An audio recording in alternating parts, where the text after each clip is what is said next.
today we have the goal of getting everybody on the same page about your business. So for both of us, financial literacy and financial independence means a lot, and it really does kind of equate to freedom. The more we realize that there was actually no information out there that was really, really easy to understand, or even just tailored to women who are a lot younger. Is there any scope to shift that age bracket in particular to maybe younger or older women? We're a preventative solution to a lot of the social issues that I brought up earlier. With all this information, how do you guys try to utilize this kind of data?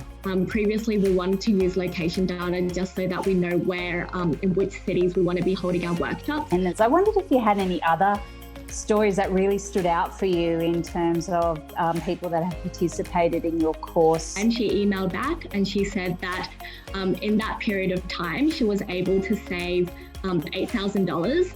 What is the most effective form of customer engagement that you guys are using at the moment? Every single week they have tasks to do, and it's things like, write your money story. Who are your competitors at the moment?